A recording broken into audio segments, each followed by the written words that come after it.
Good morning all of you. നമുക്കിന്ന് social പഠിക്കാം. സോഷ്യലിന്റെ അടുത്ത ചാപ്റ്റർ ആണ് നമ്മൾ പഠിക്കാൻ പോകുന്നത്. കേട്ടോ? Chapter 2 page number 278 page number 278 The Northern Mountains. The Northern Mountains. എടുത്തോ? Chapter 2 The Northern Mountains. എടുത്തോ എല്ലാവരും? ഓക്കെ. അപ്പോൾ നമ്മൾ ഫസ്റ്റ് ചാപ്റ്റർ എല്ലാം പഠിച്ചു, നിങ്ങളെല്ലാം പഠിച്ചു, ടീച്ചറിനെ പറഞ്ഞു കേൾപ്പിച്ചു അല്ലയോ? ഡൗട്ട് ഒന്നുമില്ല. അപ്പോൾ നമ്മൾ അടുത്ത ചാപ്റ്ററിലോട്ട് പോവാം. അപ്പോൾ നോക്കിയേ, ടീച്ചർ വായിക്കാം, ടെക്സ്റ്റ് ബുക്ക് നോക്കിയിരിക്കുക. The northern and northeastern parts of India have a long range of mountains. This chain of mountains is called the Himalayas. അല്ലേ? അതായത് the northern and northeastern parts of India have a long range of mountains. ഇന്ത്യയുടെ വടക്കും വടക്ക് കിഴക്കൻ ഭാഗങ്ങളിലും, north എന്ന് പറഞ്ഞാൽ അറിയാലോ വടക്ക്, നോർത്ത് ഈസ്റ്റേൺ എന്ന് പറഞ്ഞാൽ വടക്ക് കിഴക്ക് ഭാഗങ്ങൾ. അപ്പോൾ ഇന്ത്യയുടെ വടക്കും വടക്ക് കിഴക്ക് ഭാഗങ്ങളിലും എന്തുണ്ട്? ധാരാളം പർവ്വതങ്ങളുണ്ട്. പർവ്വതങ്ങൾ എന്ന് പറഞ്ഞാൽ അറിയാലോ. അപ്പോൾ ധാരാളം മൗണ്ടെയിൻസ് ഉണ്ട്. എവിടെ?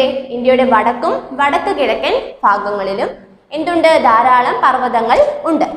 This chain of mountain is called the Himalayas. അല്ലെ, ഈ ഉള്ള മലനിരകളെ എല്ലാം കൂടെ നമുക്ക് പറയാം ഹിമാലയാസ് എന്ന് പറയാം. ഹിമാലയൻ പർവ്വത നിരകൾ എന്നൊക്കെ നമ്മൾ കുഞ്ഞു കുഞ്ഞു ക്ലാസ് മുതലേ പഠിച്ചു വരുന്ന കാര്യങ്ങളാണ് അല്ലയോ? അപ്പം എന്താ പറയുന്നത്? ഇന്ത്യയുടെ വടക്കും വടക്ക് കിഴക്കൻ ഭാഗങ്ങളിലും ധാരാളം പർവ്വത നിരകൾ സ്ഥിതി ചെയ്യുന്നുണ്ട്. ഈ പർവ്വത നിരകളെ എല്ലാം നമുക്ക് എന്ത് പറയാം? ഹിമാലയ എന്ന് പറയാം. ഹിമാലയ പർവ്വത നിരകൾ എന്ന് പറയാം. The word Himalayas means the abode of snow. അതായത് ഹിമാലയാസ് എന്നുള്ള വാക്കിന്റെ ശരിക്കുമുള്ള അർത്ഥം എന്ന് പറഞ്ഞാൽ എന്താണ്? Aboard of snow. അതായത് സ്നോ എന്ന് പറഞ്ഞാൽ നമുക്കറിയാം അല്ലേ, മഞ്ഞ് അല്ലേ? അപ്പോൾ എന്താണ് ഹിമാലയ എന്നതിൻ്റെ അർത്ഥം എന്ന് പറയുന്നത്?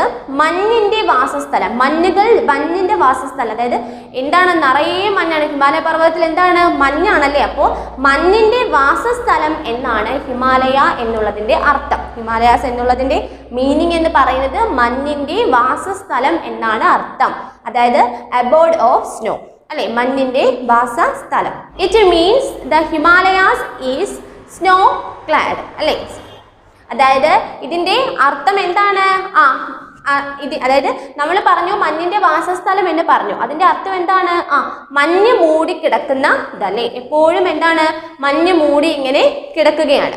It is covered with ice and snow throughout the year അല്ലേ. വർഷം മുഴുവനും മഞ്ഞും ഒക്കെ തന്നെയാണ് ഇവിടെ ഹിമാലയയിൽ ഉള്ളതല്ലേ. ഹിമാലയ പർവ്വതത്തിൽ എല്ലാ വർഷവും എന്ത് തന്നെ ആയിരിക്കും? മഞ്ഞാൽ ഇങ്ങനെ മൂടപ്പെട്ട് തന്നെ കിടക്കുകയായിരിക്കും. It looks like a beautiful necklace of our beautiful country. നമുക്ക് അതിനെ കാണുമ്പോൾ നമ്മളുടെ രാജ്യത്തിൻ്റെ മനോഹരമായിട്ടൊരു നെക്ലസ് അല്ലെ, നമ്മൾ കഴുത്തിലൊക്കെ നെക്ലസ് ഒക്കെ അണിയത്തില്ലേ, അതുപോലെ നമ്മളുടെ രാജ്യം അല്ലെ, നമ്മളുടെ ഇന്ത്യയിലെ മനോഹരമായ ഒരു കഴുത്തിലൊക്കെ അണിയുന്ന മനോഹരമായ ഒരു നെക്ലസ് പോലെയാണ് നമ്മളുടെ ഹിമാലയ പർവ്വതത്തിനെ എന്ത് ചെയ്യുന്നത്? നമ്മൾ പറയുന്നത്. അപ്പോൾ എന്താണ് പറഞ്ഞത്? ഒന്നുകൂടെ പറയാം. The northern and northeastern parts of India have a long range of mountains. അല്ലെ, ഇന്ത്യയുടെ വടക്കും വടക്ക് കിഴക്കൻ ഭാഗങ്ങളിലും ധാരാളം പർവ്വതനിരകൾ സ്ഥിതി ചെയ്യുന്നുണ്ട്. This chain of mountains is called the Himalayas. ഈ നിൽക്കുന്ന മലനിരകൾ, ആ മലനിരകളെ നമ്മൾ പൊതുവെ ഹിമാലയാസ് എന്നാണ് പറയുന്നത്. The word Himalayas means the abode of snow. അല്ലെ, ഹിമാലയാസ് എന്നുള്ളതിന്റെ അർത്ഥം എന്ന് പറഞ്ഞാൽ എന്താണ്? മഞ്ഞിന്റെ വാസസ്ഥലം എന്നാണ് അതിന്റെ മലയാളം അർത്ഥം. It means the Himalayas is snow clad അല്ലെ. ഇതിന്റെ അർത്ഥം എന്ന് പറഞ്ഞാൽ എപ്പോഴും മഞ്ഞ് മൂടിക്കിടക്കുക എന്നുള്ളത് തന്നെയാണോ? It is covered with ice and snow throughout the year അല്ലെ. വർഷം മുഴുവനും ഹിമാലയത്തിൽ എന്ത് തന്നെയായിരിക്കും? മഞ്ഞ് മൂടി ഇങ്ങനെ കിടക്കുകയായിരിക്കും. It looks like a beautiful necklace of our beautiful country. ഇതിൻ്റെ നമ്മൾ വിശേഷിപ്പിക്കും നമ്മളുടെ രാജ്യത്തിൻ്റെ മനോഹരമായ ഒരു നെക്ലസ് പോലെയാണ് നമ്മുടെ ഹിമാലയ പർവ്വതം സ്ഥിതി ചെയ്യുന്നതെന്നാണ് പറയുന്നത്. ഓക്കെ, അപ്പം അതൊക്കെ ഒരു ഇൻട്രൊഡക്ഷൻ പോലെ തന്നിരിക്കുകയാണ്. ഇനി അടുത്ത നോക്കിക്കേ, Location and extent. The Himalayas stretches from Jammu and Kashmir in the north to Arunachal Pradesh in the east. അല്ലെ, അതായത് വടക്ക് ജമ്മു കാശ്മീർ മുതൽ കിഴക്ക് അരുണാചൽ പ്രദേശ് വരെ നമ്മളുടെ ഹിമാലയ പർവ്വതം എന്ത് ചെയ്യുന്നുണ്ട്? ഇങ്ങനെ നിൽക്കുകയാണ് അല്ലെ. എവിടെ തൊട്ടാണ്? വടക്ക് ജമ്മു കാശ്മീർ അല്ലെ. The Himalaya stretchers from Jammu and Kashmir in north, വടക്ക് ജമ്മു ആൻഡ് കാശ്മീർ മുതൽ Arunachal Pradesh in the east, കിഴക്ക് അരുണാചൽ പ്രദേശ് വരെ നമ്മുടെ ഹിമാലയ പർവ്വതം ഇങ്ങനെ നീണ്ടു നിവർന്ന് ഇങ്ങനെ നിൽക്കുകയാണ് അല്ലയോ. The Himalayas is the highest mountain chain in the world. നമ്മളുടെ വേൾഡിലെ തന്നെ എന്താണ്? ഹൈയസ്റ്റ്, ഉയരം കൂടിയ ഒരു കൊടുമുടിയാണ് ഏതെന്ന് പറയുന്നത്? ഹിമാലയ പർവ്വതം എന്ന് പറയുന്നത്. From north to east, the mountain wall covers about 2500 kilometers. അല്ലെ, വടക്ക് നിന്ന് കിഴക്കോട്ട് അല്ലെ, വടക്ക് നിന്ന് കിഴക്കോട്ട് നമ്മൾ പറഞ്ഞു ഇന്ത്യയുടെ വടക്ക് ഭാഗത്തും അതുപോലെ തന്നെ വടക്ക് കിഴക്ക് ഭാഗത്തുമാണ് എന്ത്? ഹിമാലയ പർവ്വതം സ്ഥിതി ചെയ്യുന്നത് എന്ന് നമ്മൾ പറഞ്ഞു അല്ലെ. അപ്പോൾ അവിടെ പറയുന്നത് വടക്ക് നിന്ന് കിഴക്ക് വരെ ഏകദേശം 2500 കിലോമീറ്റർ ആണ് നമ്മുടെ ഹിമാലയ പർവ്വതത്തിന്റെ ആ ഒരു സ്ട്രെച്ചസ് നീണ്ടു നിൽക്കുന്ന ഒരു കിലോമീറ്റേഴ്സ്, അത്രയും ദൂരം എന്തുണ്ട്? നമ്മുടെ ഹിമാലയ പർവ്വതം ഇങ്ങനെ നിൽക്കുകയാണ്. With varying depth to 240 to 320 kilometres അല്ലെ. അതായത് അതിൻ്റെ ഒരു ആഴം അല്ലെ, ഒരു ഡെപ്ത് എന്ന് പറഞ്ഞാൽ എന്താണ്? കുഴി ആഴം അല്ലെ. ഏകദേശം ഒരു 240 മുതൽ 320 കിലോമീറ്റർ വരെ അതിൻ്റെ ഡെപ്ത് ആഴം അതിനുണ്ട്. അപ്പോൾ 2400 കിലോമീറ്റർ വരെ എന്തുണ്ട്? കവർ ചെയ്ത് നിൽക്കുകയാണ് അല്ലെ. അതുപോലെ തന്നെ അതിൻ്റെ ഡെപ്ത് ആഴം എന്ന് പറഞ്ഞാൽ 240 മുതൽ 320 കിലോമീറ്റർ വരെ ഡെപ്ത് ആഴവും നമ്മളുടെ ഹിമാലയൻ പർവ്വതത്തിന് ഏകദേശം ഉണ്ട്. അപ്പോൾ the Himalayas stretches from Jammu and Kashmir in the north to Arunachal Pradesh in the east അല്ലെ. വടക്ക് ജമ്മു കാശ്മീർ മുതൽ കിഴക്ക് അരുണാചൽ പ്രദേശ് വരെ എന്തുണ്ട്? നമ്മളുടെ ഹിമാലയ പർവ്വതം ഏകദേശം ഇങ്ങനെ നീണ്ടു നിവർന്ന് നിൽക്കുകയാണ്. The Himalayas is the highest mountain chain in the world. നമ്മളുടെ വേൾഡിലെ തന്നെ ഏറ്റവും വലിയൊരു പർവ്വത ശൃംഖല അല്ലെ. പർവ്വത ശൃംഖല, പർവ്വതങ്ങൾ ഇങ്ങനെ നിൽക്കുകയാണ് അല്ലെ. അപ്പോൾ പർവ്വത ശൃംഖലയാണ് നമ്മളുടെ ഹിമാലയ പർവ്വതം എന്ന് പറയുന്നത്. ഫ്രം നോർത്ത് ടു ഈസ്റ്റ്, വടക്ക് നിന്നും കിഴക്കോട്ട്. എവിടെ നിന്നാണ്? നോർത്ത് ടു ഈസ്റ്റ്, വടക്ക് നിന്നും കിഴക്കോട്ട് ഏകദേശം 2500 കിലോമീറ്റർ ആണ് ഇതിൻ്റെ ഒരു വിസ്തൃതി എന്ന് പറയുന്നത്. അതുപോലെ ഇതിൻ്റെ ഒരു ഡെപ്ത് ആഴം എന്ന് പറയുന്നത് 240 മുതൽ 320 കിലോമീറ്റർ വരെയാണ് ഇതിൻ്റെ ഒരു ഡെപ്ത് ആഴമെന്ന് പറയുന്നത്. ഓക്കെ, അപ്പോൾ അത് ഫില്ലപ്പായിട്ടൊക്കെ ചിലപ്പം ചോദിക്കുക, അതുകൊണ്ടാണ് ടീച്ചർ രണ്ടുകൂടെ റിപ്പീറ്റ് ചെയ്ത് പറഞ്ഞത് കേട്ടോ. അടുത്ത് നോക്കിക്കേ. The Himalayas as 3 mountain ranges that run alongside each other. These are, അതായത് നമ്മുടെ ഹിമാലയ പർവ്വതത്തിന് പ്രധാനമായിട്ടും 3 പർവ്വത നിരകളാണുള്ളത്. നമ്മുടെ ഹിമാലയൻ പർവ്വതത്തിന് പ്രധാനമായിട്ടും 3 പർവ്വത നിരകളാണ് ഉള്ളത്. ഏതൊക്കെയാണ്? First one, the greater Himalayas or the Himadri. ഏതാണ്? The greater Himalayas or the Himadri. Second one, the middle Himalayas or the Himachal. The middle Himalayas or the Himachal. Then third, the outer Himalayas or the Shivalik. അല്ലെ, the outer Himalayas or the Shivalik. ഇങ്ങനെ 3 പർവ്വത നിരകൾ, 3 mountain ranges ആണ് നമ്മളുടെ ഹിമാലയ പർവ്വതത്തിന് ഉള്ളത്. ഒന്നുകൂടെ പറയാം. First one, the greater Himalayas or the Himadri. Second one, the middle Himalayas or the Himachal. Third one, the outer Himalayas or the Shivalik. Okay.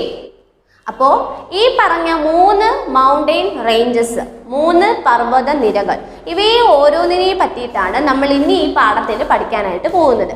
Okay, അപ്പോൾ നമ്മളുടെ ഹിമാലയ പർവ്വതം വടക്ക് തൊട്ട് വടക്ക് കിഴക്കൻ ഭാഗങ്ങളിൽ നമ്മളുടെ ഇന്ത്യയിൽ ഇങ്ങനെ നീണ്ടു നിവർന്ന് നിൽക്കുന്നതാണ് നമ്മുടെ ഹിമാലയൻ പർവ്വതം എന്ന് പറഞ്ഞു.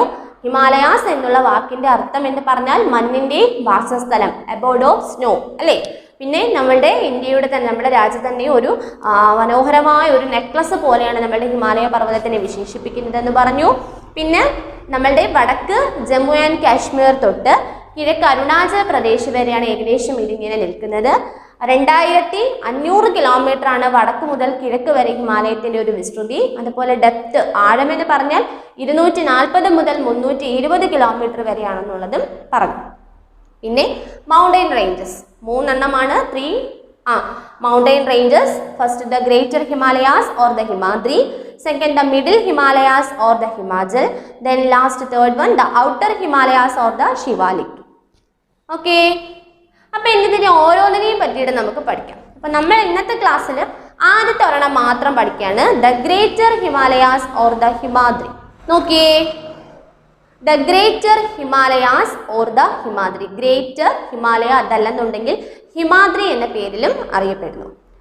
Out of all the Himalayan ranges, it is the highest range. അല്ലെ, എല്ലാ ഹിമാലയ പർവ്വത നിരകളിൽ നിന്നും ഏറ്റവും ഉയർന്ന നിരയിലുള്ളതാണ് നമ്മളുടെ greater Himalayas or the Himadri. അല്ലെ, അപ്പോൾ ദ ഗ്രേറ്റർ ഹിമാലയ, ഗ്രേറ്റർ വലുത് എന്ന് കേൾക്കുമ്പോൾ തന്നെ നമുക്കറിയാം മറ്റ് പർവ്വതം, നമ്മുടെ ഹിമാലയത്തിലെ മറ്റ് പർവ്വത നിരകളിൽ നിന്നും ഏറ്റവും ഉയരം കൂടിയ ഭാഗമാണ് നമ്മളുടെ ഈ ഗ്രേറ്റർ ഹിമാലയ. അതല്ലെന്നുണ്ടെങ്കിൽ നമ്മളുടെ ഹിമാദ്രി എന്ന് പറയുന്നത്. Himadri, the greater Himalayas or the Himadri. അല്ലെ, ഏറ്റവും ഉയരം കൂടിയ ഹിമാലയത്തിലുള്ള ഏറ്റവും ഉയരം കൂടിയ പർവ്വത നിരയാണ് ഹിമാദ്രി എന്ന് പറയുന്നത്. The greater Himalayas acts like a giant wall along the northern border of India. അതായത് നമ്മുടെ ഇന്ത്യയുടെ വടക്കൻ അതിർത്തിയിൽ ഒരു വലിയ ഒരു മതിൽ പോലെയാണ് നമ്മളുടെ ഈ ഒരു ഹിമാദ്രി നിൽക്കുന്നത്. അല്ലെ, നമ്മളുടെ വടക്കൻ അതിർത്തിയിൽ, നമ്മുടെ ഇന്ത്യയുടെ വടക്ക് ഭാഗത്ത് വടക്കൻ അതിർത്തിയിൽ ഒരു വലിയ ഒരു മതിൽ, ഇങ്ങനെ വലിയൊരു മതിൽ, അതുപോലെ നമ്മളുടെ ഇന്ത്യയെ ഇങ്ങനെ കാത്തു സൂക്ഷിക്കുന്ന ഒരു വലിയ മതിൽ പോലെയാണ് നമ്മളുടെ ഈ ഗ്രേറ്റർ ഹിമാലയ അതല്ലെന്നുണ്ടെങ്കിൽ നമ്മുടെ ഹിമാദ്രി സ്ഥിതി ചെയ്യുന്നത്. ടീച്ചർ ഇവിടെ പിക്ചർ ഒരെണ്ണം കാണിക്കുന്നുണ്ട്, കണ്ടോ? അതായത് ഒരു വലിയൊരു മല, അല്ലെ, വലിയ മലയെന്നല്ല പറയണം, വലിയൊരു പർവ്വതം അല്ലേ. അപ്പോൾ അത് നമ്മളുടെ ഇന്ത്യയെ കാത്തു സൂക്ഷിക്കാൻ, ഇന്ത്യയുടെ വടക്ക് ഭാഗത്ത് വലിയൊരു മതിൽ പോലെ എന്താണ് നമ്മളുടെ ഇന്ത്യ ഇങ്ങനെ കാത്തു സൂക്ഷിക്കുകയാണ് നമ്മളുടെ ഹിമാദ്രി. കണ്ടോ? അടുത്ത നോക്കിക്കേ, the Mount Everest is the highest peak of the world, is situated in this range. അല്ലെ, നമ്മളുടെ ലോകത്തിലെ തന്നെ ഏറ്റവും ഉയരമുള്ള കൊടുമുടിയായ മൗണ്ട് എവറസ്റ്റ്. അല്ലെ, നമ്മൾ കൊച്ചു ക്ലാസ് മുതലേ ചിലപ്പോൾ നിങ്ങൾ GK-യിലൊക്കെ പഠിച്ചു വരുന്ന ഒരു ക്വസ്റ്റ്യനും ആൻസറും ആയിരിക്കും. അല്ലെ, the Mount Everest is the highest peak of the world, is situated in this range. നമ്മളുടെ ലോകത്തിലെ തന്നെ ഏറ്റവും ഉയരമുള്ള കൊടുമുടിയായ മൗണ്ട് എവറസ്റ്റ് സ്ഥിതി ചെയ്യുന്നത് നമ്മുടെ ഈ ഹിമാദ്രിയിലാണ്. ദ ഗ്രേറ്റർ ഹിമാലയ അതല്ലെന്നുണ്ടെങ്കിൽ നമ്മുടെ ഹിമാദ്രിയിലാണ് നമ്മുടെ ലോകത്തിലെ തന്നെ ഏറ്റവും ഉയരം കൂടിയ മൗണ്ട് എവറസ്റ്റ് പർവ്വതം സ്ഥിതി ചെയ്യുന്നത്. ഓക്കെ, അപ്പം അതൊന്ന് പെൻസിൽ കൊണ്ടൊന്ന് മാർക്ക് ചെയ്യണം കേട്ടോ. Mount Everest, the highest peak of the world, is situated in this range.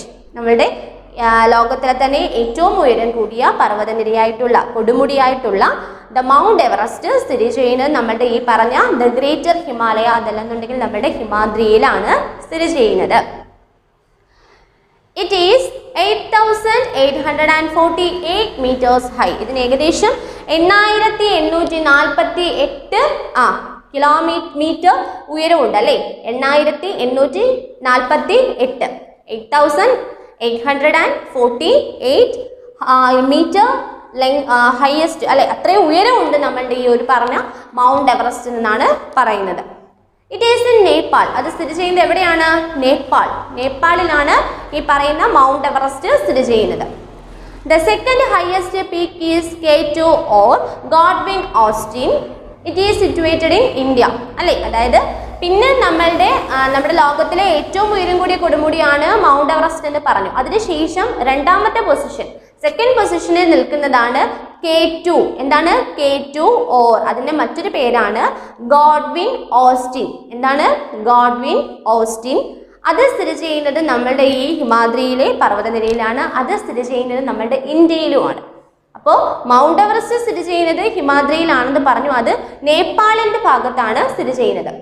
രണ്ടാമത് പറഞ്ഞ K2 അല്ലേ, രണ്ടാമത്തെ പൊസിഷനിൽ നിൽക്കുന്ന ഏറ്റവും ഉയരമുള്ള കൊടുമുടി അല്ലേ, അത് K2 ആണ്. അതിന് മറ്റൊരു പേരാണ് ഗോഡ്വിൻ ഓസ്റ്റിൻ. അത് സ്ഥിതി ചെയ്യുന്നത് നമ്മളുടെ ഇന്ത്യയിലാണ്. ഓക്കെ, അപ്പം അതെല്ലാം മാർക്ക് ചെയ്തിട്ടുണ്ടല്ലോ, മാർക്ക് ചെയ്തില്ലയോ?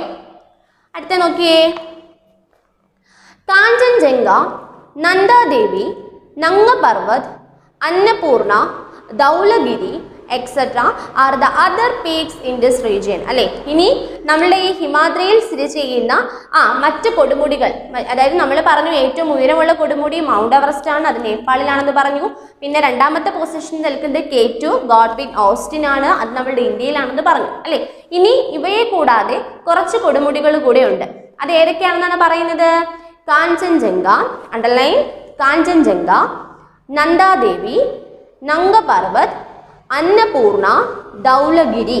ഇതെല്ലാമാണ് നമ്മളുടെ ഹിമാദ്രിയിൽ ഈ പറഞ്ഞ മൗണ്ട് എവറസ്റ്റും ഗോഡ്വിൻ ഓസ്റ്റിനെയും കൂടാതെ നമ്മുടെ ഹിമാദ്രി അല്ലെന്നുണ്ടെങ്കിൽ നമ്മുടെ ഗ്രേറ്റർ ഹിമാലയയിൽ സ്ഥിതി ചെയ്യുന്ന മറ്റു കൊടുമുടികളാണ് ഈ പറഞ്ഞ ഇത്രയും പേര്: കാഞ്ചൻജംഗ, നന്ദാദേവി, നംഗ പർവത്, അന്നപൂർണ, ധൗലഗിരി. ഇവയെല്ലാം നമ്മുടെ ഹിമാലയ ഗ്രേറ്റർ ഹിമാലയയിൽ അല്ലെന്നുണ്ടെങ്കിൽ ഹിമാദ്രിയിൽ സ്ഥിതി ചെയ്യുന്ന മറ്റ് പർവ്വത നിരകളാണ്.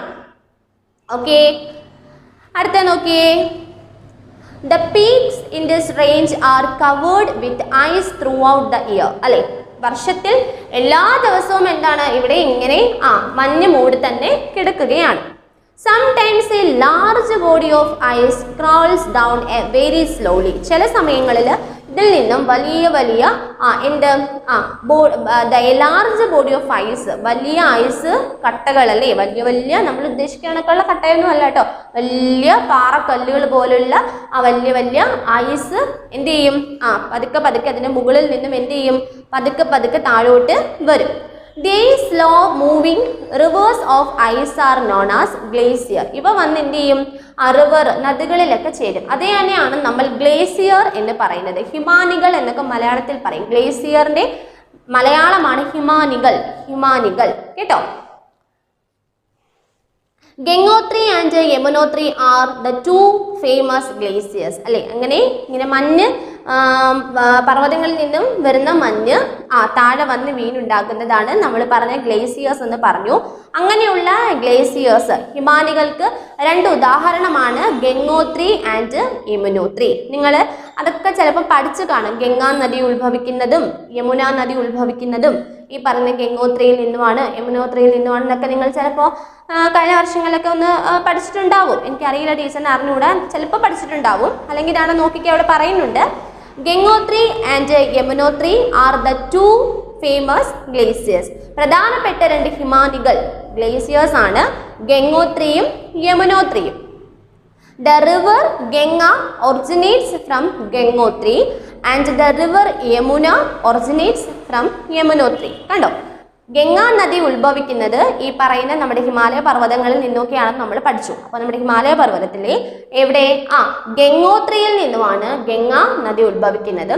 നമ്മുടെ യമുന നദി ഉത്ഭവിക്കുന്നത് യമുനോത്രി ഗ്ലേസിയറിൽ നിന്നുമാണ്. അപ്പോൾ അത് നിങ്ങളൊന്ന് അണ്ടർലൈൻ ചെയ്ത് പഠിക്കാം കേട്ടോ. ചിലപ്പോഴെങ്ങാനും മാച്ച് ഡി ഫോളോയിങ് ആയിട്ടോ അല്ലെങ്കിൽ ചിലപ്പോൾ ഫില്ലപ്പ് ആയിട്ടോ ഒക്കെ പരീക്ഷയ്ക്ക് ചോദിക്കാം കേട്ടോ. ടെക്സ്റ്റ് ബുക്ക് വായിക്കാൻ പറയുന്നത് അതുകൊണ്ടാണ്. ഈ മാർക്ക് ചെയ്യുന്ന പോയിന്റ്സ് ഒക്കെ ഇമ്പോർട്ടൻ്റ് ആണ്. അപ്പോൾ അതൊക്കെ ചിലപ്പോൾ നിങ്ങൾക്ക് എക്സാമിൽ കയറി ചോദിക്കാം. അപ്പോൾ അയ്യോ ടീച്ചർ എക്സസൈസിൽ ഫില്ലപ്പ് തന്നില്ലായിരുന്നു എന്ന് പറയരുത് കേട്ടോ. അതുകൊണ്ടാണ് ഇതൊക്കെ മാർക്ക് ചെയ്യാൻ പറയുന്നത്. മാർക്ക് ചെയ്യുന്ന കാര്യമൊക്കെ പരീക്ഷയ്ക്ക് ചോദിക്കും കേട്ടോ. അപ്പോൾ രണ്ട് ഗ്ലേസിയർ ആണ്, രണ്ട് പ്രധാനപ്പെട്ട ഹിമാനികളാണ് ഗംഗോത്രി, യമുനോത്രി. ഗംഗോത്രിയിൽ നിന്നുമാണ് ഗംഗാ നദി ഉത്ഭവിക്കുന്നത്, യമുനോത്രിയിൽ നിന്നുമാണ് യമുന നദി ഉത്ഭവിക്കുന്നത്. ഗംഗ, യമുന രണ്ട് നദികളുടെ പേരുമായിട്ട് ഒരുപാട് എന്താണ് സാമ്യമുള്ളതാണ്. ഗംഗാ നദി ഗംഗോത്രി, യമുന നദി യമുനോത്രി. ഓക്കെ. അപ്പൊ നമുക്ക് അത് ഒന്നുകൂടെ ഒന്ന് പറയാം. The greater Himalayas or the Himadri. നോക്കിയേ, out of all the Himalayan ranges it is the highest range. അല്ലെ, എല്ലാ ഹിമാലയ നിരകളിൽ നിന്നും ഏറ്റവും ഉയരം കൂടിയ ഒരു പർവ്വത നിരയാണ് നമ്മളുടെ ഗ്രേറ്റർ ഹിമാലയ, അതല്ലെന്നുണ്ടെങ്കിൽ നമ്മളുടെ Himadri.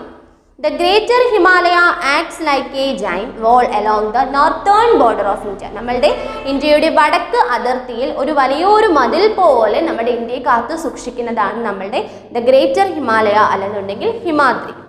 The mount Everest, the highest peak of the world, is situated in this range. അല്ലെ, നമ്മുടെ ലോകത്തിലെ തന്നെ ഏറ്റവും ഉയരം കൂടിയ കൊടുമുടിയായ മൗണ്ട് എവറസ്റ്റ് സ്ഥിതി ചെയ്യുന്നത് ഈ പറയുന്ന ഹിമാദ്രിയിൽ ആണ്.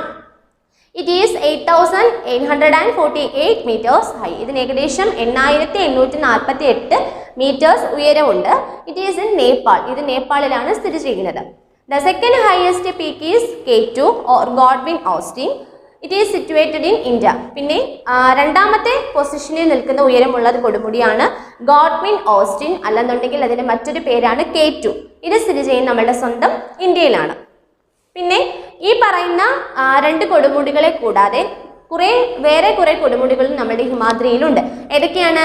കാഞ്ചൻജംഗ, നന്ദാദേവി, നംഗപർവത്, അന്നപൂർണ, ധൗലഗിരി ഇവയെല്ലാം നമ്മുടെ ഹിമാദ്രിയിൽ തന്നെ സ്ഥിതി ചെയ്യുന്ന മറ്റു കൊടുമുടികളാണ്. The peaks in this range are covered with ice throughout the year. എല്ലാ വർഷവും മഞ്ഞ് മൂടിക്കിടക്കുകയാണ് നമ്മുടെ ഹിമാദ്രിയും നമ്മുടെ Himalaya പർവ്വതവും. Sometimes a large body of ice crawls down very slowly. അല്ലേ, ചില സമയത്ത് ഇവയിൽ നിന്നും വലിയ വലിയ ഐസ് മലകൾ എന്ത് ചെയ്യും?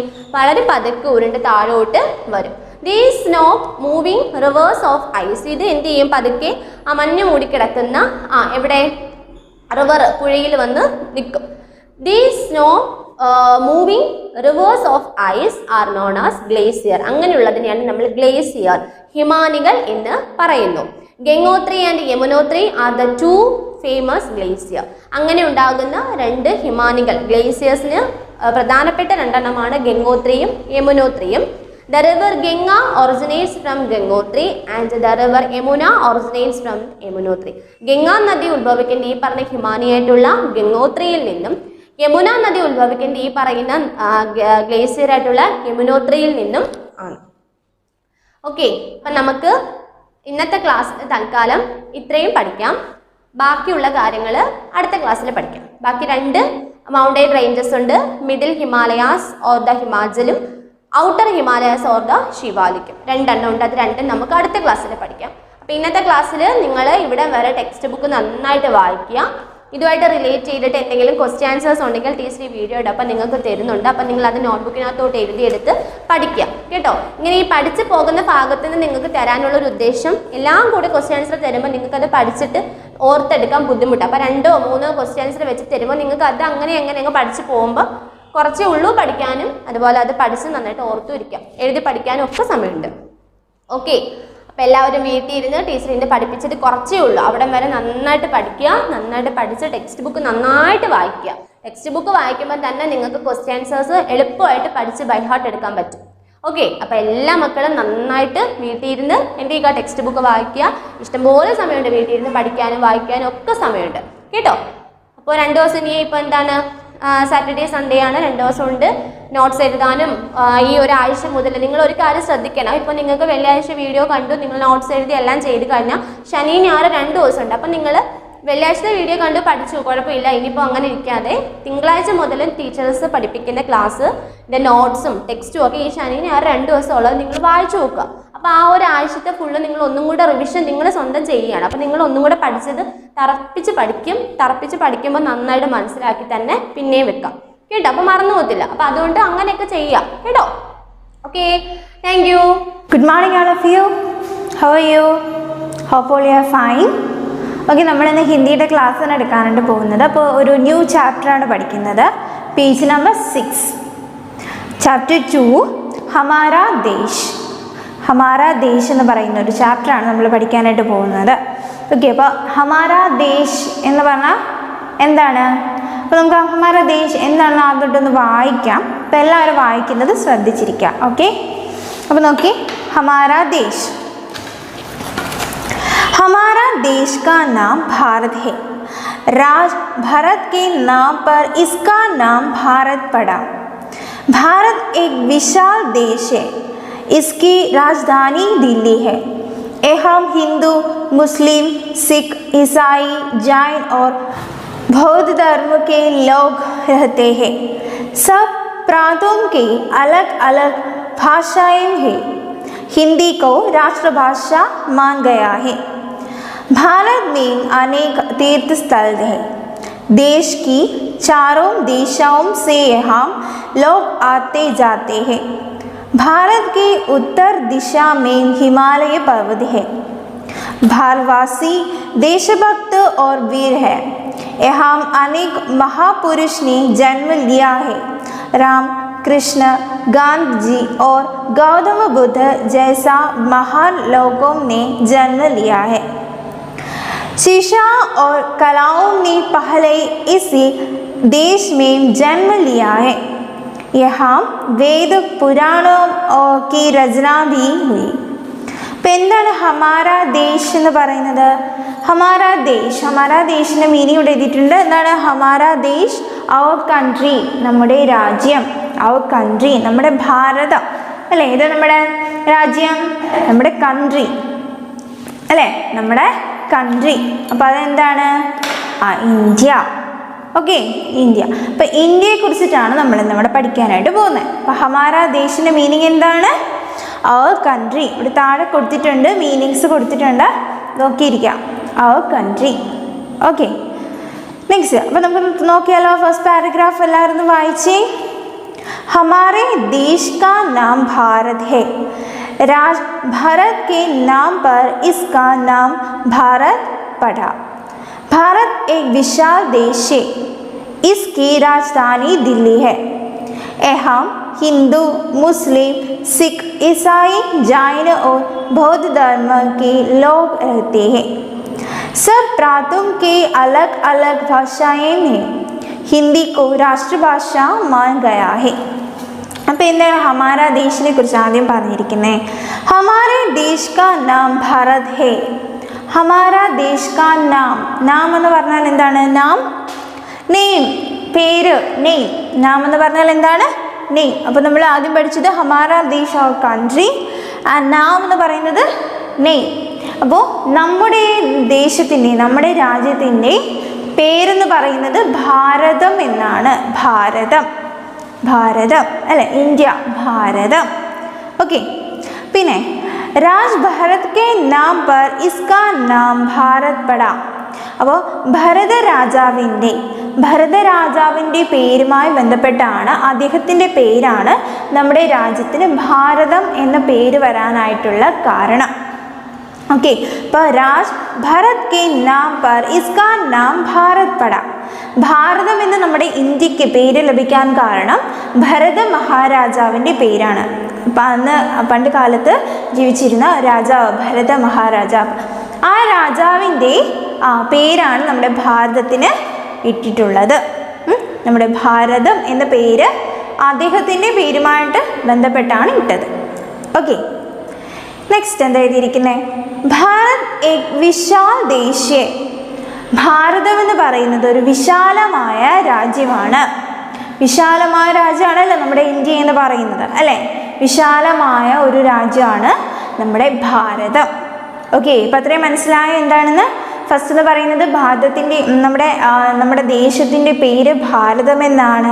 ഭരത മഹാരാജാവിൻ്റെ പേരുമായി സാദൃശ്യപ്പെട്ടാണ് നമ്മുടെ ഇന്ത്യക്ക് ഭാരതം എന്ന പേരിട്ടത്. പിന്നെന്താ പറഞ്ഞേ? ഭാരത് ഏക് വിശാൽ ദേശ്. ഭാരതം എന്ന് പറയുന്ന ഒരു വിശാല സ്ഥലമാണ്, വിശാലമായൊരു രാജ്യമാണ് ഭാരതം. ഓക്കെ, നെക്സ്റ്റ് ചെയ്തിരിക്കുന്നത് എന്താ? ഇസ്കി രാജധാനി ദില്ലി ഹേ. ഇസ്കി രാജധാനി എന്ന് പറഞ്ഞാൽ തലസ്ഥാനം. ഇന്ത്യയുടെ തലസ്ഥാനം എവിടെയാണ്? ഡൽഹി അല്ലേ? ഡൽഹി. അപ്പോൾ ഇവിടെ എഴുതിയിരിക്കുന്നത് ഇസ്കി രാജധാനി ദില്ലി ഹേ. ഹിന്ദിയിൽ ഡൽഹിക്ക് പറയുന്നത് ദില്ലി എന്നാണ്, ദില്ലി. ഓക്കെ, അപ്പോൾ ഇസ്കി രാജധാനി ദില്ലി ഹേ. എന്താണ്?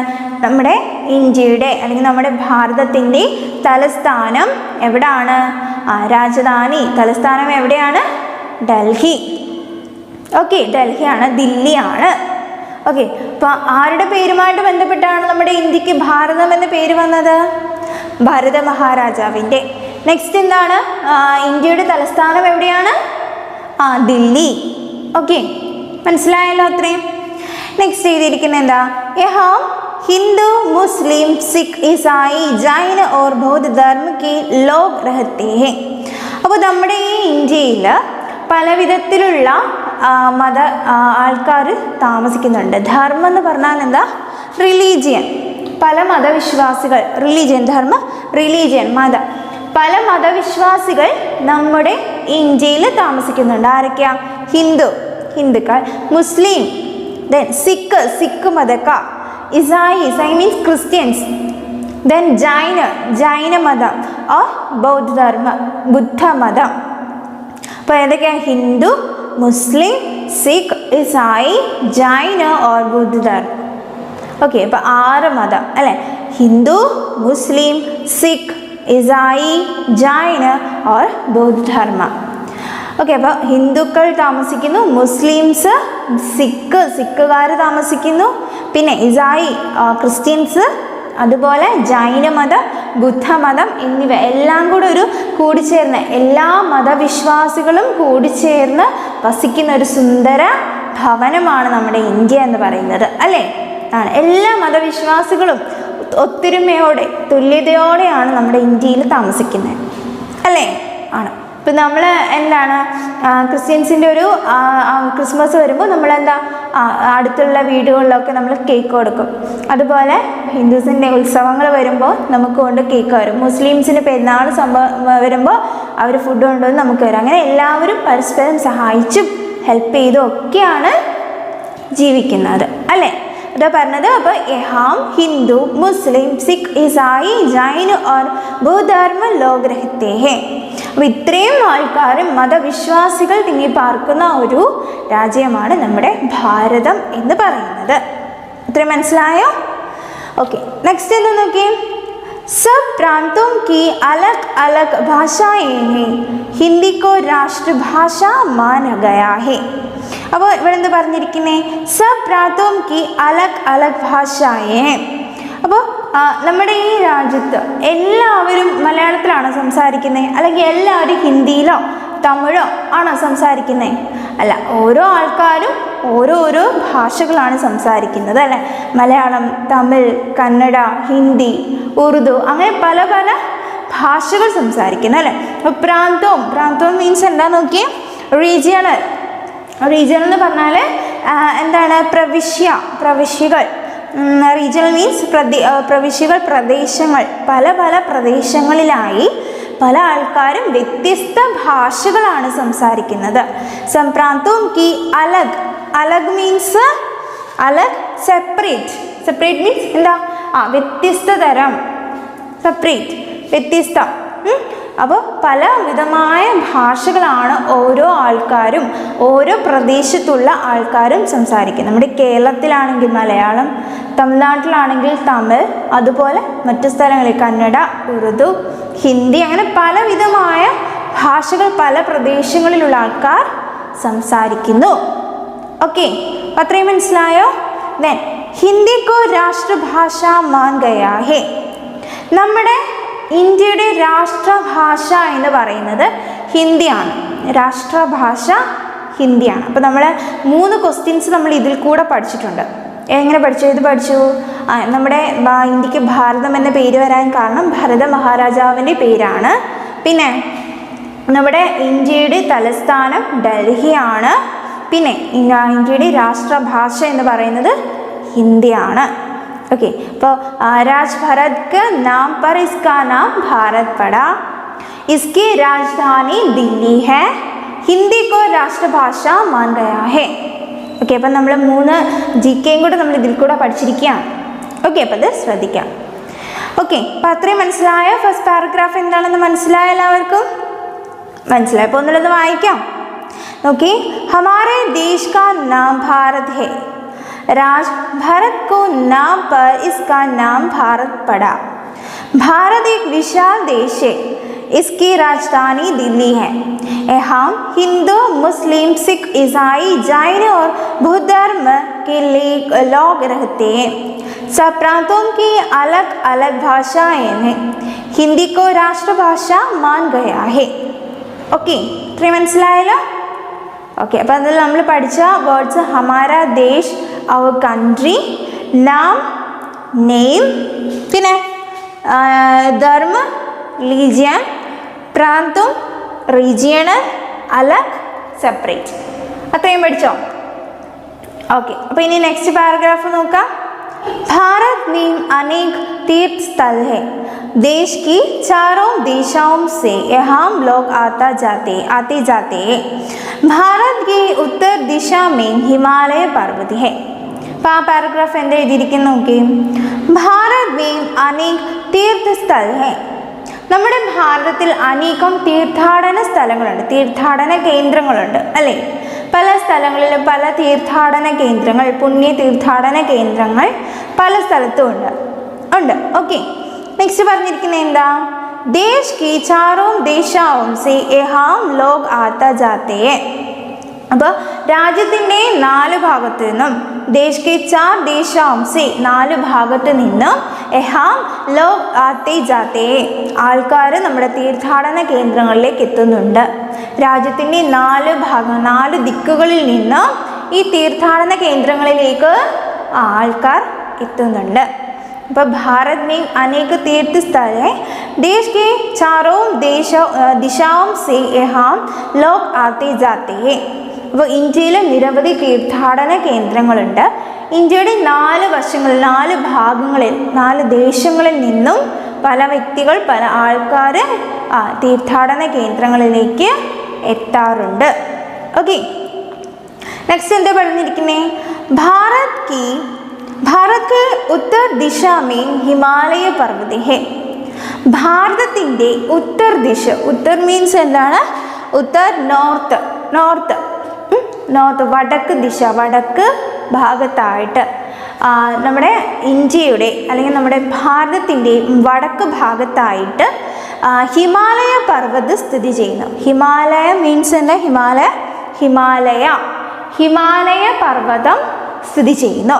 അപ്പോൾ ഇന്ത്യയുടെ ഏത് ഭാഗത്തായിട്ടാണ്, വടക്ക് ഭാഗത്തായി ഹിമാലയ പർവ്വതം സ്ഥിതി ചെയ്യുന്നു. നോട്ട് ചെയ്ത് വെക്കുക, ഇന്ത്യയുടെ വടക്ക് ഭാഗത്തായിട്ട് ഹിമാലയ പർവ്വതം സ്ഥിതി ചെയ്യുന്നു. ഓക്കെ ആണോ? ഓക്കെ, അപ്പോൾ ആ ഒരു പാരഗ്രാഫ് എന്താണെന്ന് നോക്കി. भारत में अनेक तीर्थ स्थल हैं. देश की चारों दिशाओं से यहाँ लोग आते जाते हैं. ഇന്ത്യയിൽ നിരവധി തീർത്ഥാടന കേന്ദ്രങ്ങളുണ്ട്. നമ്മുടെ ഇന്ത്യയുടെ 4 ഭാഗത്തിൽ നിന്നും, 4 ദിശകളിൽ നിന്നും പല വ്യക്തികൾ ഈ തീർത്ഥാടന കേന്ദ്രങ്ങളിൽ വരാറുണ്ട്. പിന്നെന്താ പറഞ്ഞിരിക്കുന്നത്, ഭാരത് की उत्तर दिशा में हिमालय पर्वत है. അപ്പോൾ ഭാരതത്തിൻ്റെ വടക്ക് ഭാഗത്ത് ഹിമാലയ പർവ്വതം സ്ഥിതി ചെയ്യുന്നു. ഉത്തർ ദിശയിൽ ഹിമാലയ പർവ്വതം സ്ഥിതി ചെയ്യുന്നു. ഓക്കെ, അപ്പോൾ നമ്മളിപ്പോൾ പഠിച്ച ആ പാരഗ്രാഫ് പഠിച്ചത് Uttar, north, Himalaya. Okay, next paragraph നോക്കിയേ. भारतवासी देशभक्त और वीर है. यहाँ अनेक महापुरुषों ने जन्म लिया है. राम, कृष्ण, गांधी जी और गौतम बुद्ध जैसा महान लोगों ने जन्म लिया है. അപ്പം എന്താ പറഞ്ഞിരിക്കുന്നത്, ഭാരതവാസി ഇന്ത്യക്കാർ, ദേശഭക്ത ഓർ വീർ ഹെ.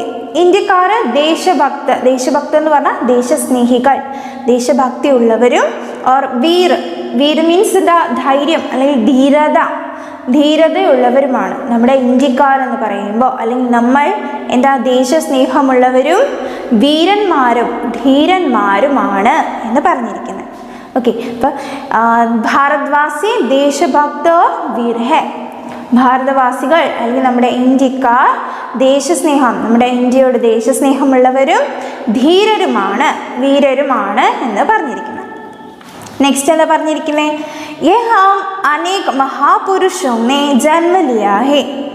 യഹാം ഇവിടെ അനേക് മഹാപുരുഷോ മീൻസ് എന്താ, മഹാന്മാർ. നമ്മുടെ ഇന്ത്യയിൽ പല മഹാന്മാരും ജീവിച്ചിരുന്നു അല്ലേ. നമ്മളിപ്പോൾ ഈ ഒരു ഫ്രീ ആയിട്ട് നല്ല സ്വതന്ത്രമായി നടക്കുന്നതിന് കാരണം നമ്മളെ പണ്ടുള്ള മഹാപുരുഷന്മാരെല്ലാമാണ്. ഓക്കെ, അപ്പോൾ നമ്മൾ ജനിക്കുന്നതിന് മുമ്പേ പല മഹാപുരുഷന്മാരും ഈ ഒരു ഇന്ത്യയിൽ, ഈ ഭാരതത്തിൽ ജീവിച്ചിരുന്നു. യഹാം അനേക മഹാപുരുഷോं ने जन्म लिया है. നിരവധി മഹാന്മാരുടെ ജന്മസ്ഥലമാണ് നമ്മുടെ ഈ ഭാരതം എന്ന് പറയുന്നത്. ഓക്കെ, ആരൊക്കെയാണ്, രാം, കൃഷ്ണ, ഗാന്ധിജി ഓർ ഗൗതമ ബുദ്ധ. രാമൻ, കൃഷ്ണൻ, ഗാന്ധിജി, അതുപോലെ ഗൗതമ ബുദ്ധൻ. കേട്ടിട്ടുണ്ടോ എല്ലാവരെയും കുറിച്ച്? രാമൻ, കൃഷ്ണൻ, ഗാന്ധിജി അല്ലേ? നമുക്ക് നമ്മൾ ഈ ഫ്രീഡം കൊണ്ട് ജീവിക്കുന്നതിന് പ്രധാന കാരണം എന്താ? നമ്മുടെ ഗാന്ധിജിയാണ് അല്ലേ? മഹാത്മാഗാന്ധിയാണ്. അദ്ദേഹം ജനിച്ചത് എവിടെയാണ്? നമ്മുടെ ഇന്ത്യയിലാണ് അല്ലേ? ഗുജറാത്ത് എന്ന് പറയുന്ന സ്ഥലത്താണ് നമ്മുടെ ഗാന്ധിജി ജനിച്ചത്. അതുപോലെ രാമനും കൃഷ്ണനും ഗാന്ധിജി, അതുപോലെ ഗൗതമ ബുദ്ധൻ ബുദ്ധമത സ്ഥാപകനായ ഗൗതമ ബുദ്ധനും എവിടെ ജനിച്ചിരിക്കുന്നു? നമ്മുടെ ഇന്ത്യയിൽ, നമ്മുടെ ഈ ഭാരതത്തിലാണ് ജനിച്ചിരിക്കുന്നത്. അപ്പോൾ राम कृष्ण गांधी जी और गौतम बुद्ध जैसा महान लोगों ने जन्म लिया है. അപ്പോൾ രാമൻ, കൃഷ്ണൻ, ഗാന്ധിജി, ഗൗതമ ബുദ്ധൻ എന്ന് പറയുന്ന മഹാപുരുഷന്മാരെല്ലാം ജീവിച്ച ഒരു സ്ഥലമാണ് നമ്മുടെ ഈ ഭാരതം എന്ന് പറയുന്നത്. ജനിച്ച് ജീവിച്ച സ്ഥലമാണ് ഈ ഭാരതം എന്ന് പറയുന്നത്. ഓക്കെ, ഇത്രയും മനസ്സിലായോ? അപ്പോൾ ഒന്ന് വായിച്ചേ. भारतवासी देशभक्त और वीर है, यहाँ अनेक महापुरुषों ने जन्म लिया है.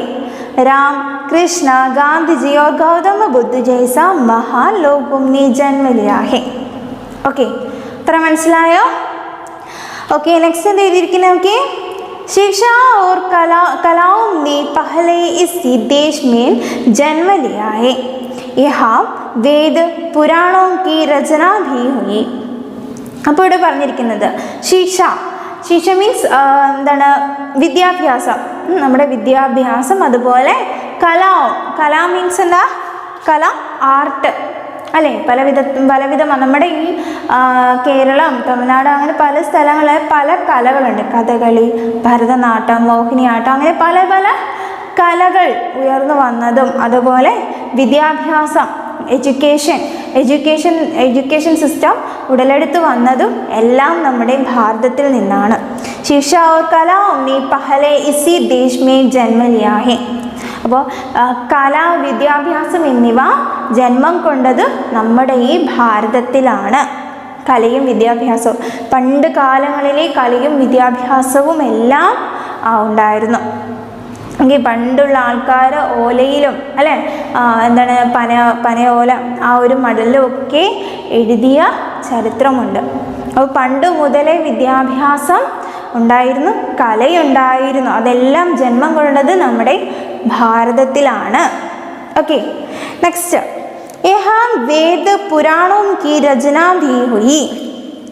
വേദങ്ങളും പുരാണങ്ങളും, വേദ മീൻസ് വേദങ്ങൾ, പലവിധമായ വേദങ്ങളുണ്ട്.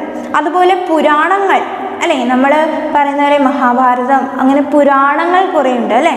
അവയൊക്കെ രചിച്ചത് ഇവിടെയാണ്, നമ്മുടെ ഈ ഭാരതത്തിലാണ് വേദങ്ങളും പുരാണങ്ങളും രചിച്ചത്. ഓക്കെ, മനസ്സിലായോ? ഓക്കെ ആണോ? ओके, അപ്പോൾ അവിടെ എന്താ പറഞ്ഞിരിക്കുന്നത്? शिक्षा और कलाओं ने पहले इसी देश में जन्म लिया है. यहाँ वेद पुराणों की रचना भी हुई. ഓക്കെ, അപ്പോൾ അത്രയും മനസ്സിലായ എല്ലാവർക്കും? മനസ്സിലായി. അപ്പോൾ നമ്മൾ ഏതൊക്കെയായിരുന്നു പഠിച്ചത്? മീനിങ്സ് നോക്കി. ഫസ്റ്റ് നമ്മൾ പഠിച്ചത് ഹമാര ദേശ് അല്ലേ, ഹമാര ദേശ് അവർ കൺട്രി. പിന്നെ പഠിച്ചത് നാം മീൻസ് നെയിം. പിന്നെ ധർമ്മ റിലീജിയൻ. പ്രാന്തം മീൻസ് റീജിയണൽ, അലഗ് സെപ്പറേറ്റ്. പിന്നെ പഠിച്ച ഉത്തർ നോർത്ത്, ഹിമാലയ. പിന്നെ പഠിച്ച എന്താണ്? കല ആർട്ട്. പിന്നെ നമ്മൾ എന്താ പഠിച്ചത്? നമ്മൾ അത്രയും കാര്യങ്ങൾ നമ്മൾ പഠിച്ചല്ലേ, അത്രയും നമ്മൾ പഠിച്ചു. ഓക്കെ, അപ്പോൾ അത്രയും കാര്യങ്ങൾ എന്താണ് ടെക്സ്റ്റിൽ മാറ്റിയൊക്കെ കൊടുത്തിരിക്കുന്നത്. പക്ഷേ നിങ്ങൾ ടെക്സ്റ്റിൽ കൊടുത്തിരിക്കുന്ന ഓർഡറിൽ തന്നെ എഴുതുക, ബുക്കിൽ എഴുതുക. അതുപോലെ 5 times എഴുതിയും കൂടെ പഠിക്കുക. ഓക്കെ, അതുപോലെ ഇത് വായിച്ച് ശേഷം പേരൻസിനെ കൊണ്ട് സൈനും കൂടെ ചെയ്യിക്കുക. പേരൻസിൻ്റെ ഹെൽപ്പോട് കൂടി തന്നെ വായിച്ച് എന്താണ് സൈൻ ചെയ്യിച്ച് ടീച്ചറിന് അയച്ചും കൂടെ തരാം. ഓക്കെ, അപ്പോൾ അത് വായിക്കുന്ന ഓഡിയോയും കൂടെ അയക്കാം. ഓക്കെ, അപ്പോൾ നിങ്ങളൊന്ന് ശ്രദ്ധിക്കുക. ടീച്ചർ ഒന്നും കൂടെ വായിച്ചു തരാം, അപ്പം ശ്രദ്ധിച്ചിരിക്കുക. ओके, हमारा देश का नाम भारत है. राज भारत के नाम पर इसका नाम भारत पड़ा. भारत एक विशाल देश है. इसकी राजधानी दिल्ली है. यहाँ हिंदू, मुस्लिम, सिख, ईसाई, जैन और बौद्ध धर्म के लोग रहते हैं। सब प्रांतों की अलग अलग भाषाएं हैं। हिंदी को राष्ट्रभाषा मान गया है। भारत में अनेक तीर्थ स्थल हैं। देश के चारों दिशाओं से यहाँ लोग आते जाते हैं। भारत की उत्तर दिशा में हिमालय पर्वत है। भारतवासी देशभक्त और वीर है। यहाँ अनेक महापुरुषों ने जन्म लिया है।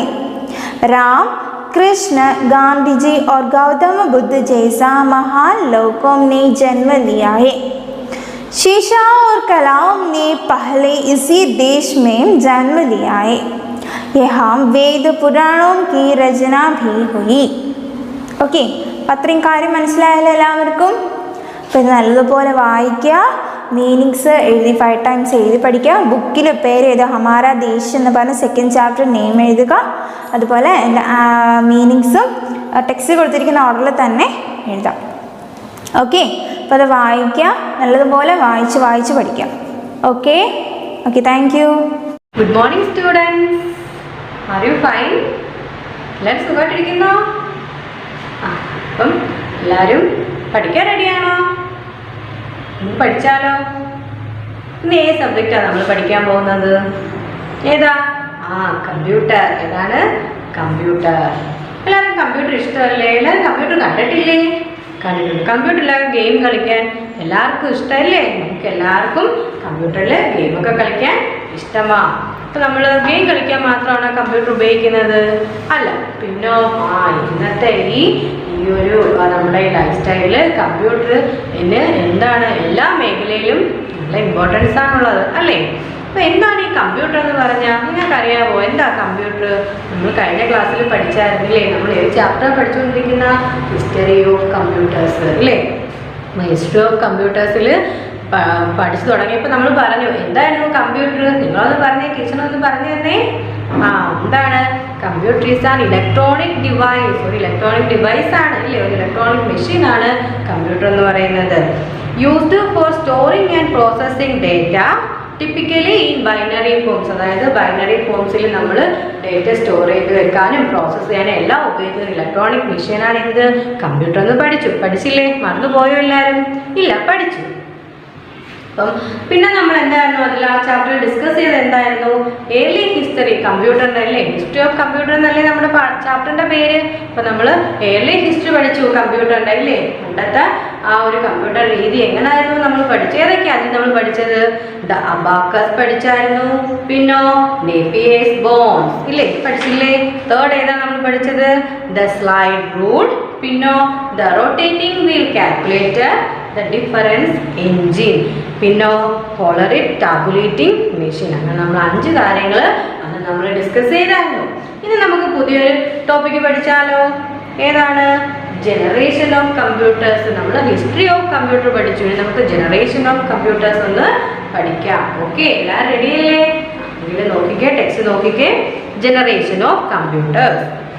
The state of improvement and development of a product over the years is called a generation. ഇപ്പോൾ എന്താ ജനറേഷൻ എന്ന് പറഞ്ഞാൽ എന്താണ്?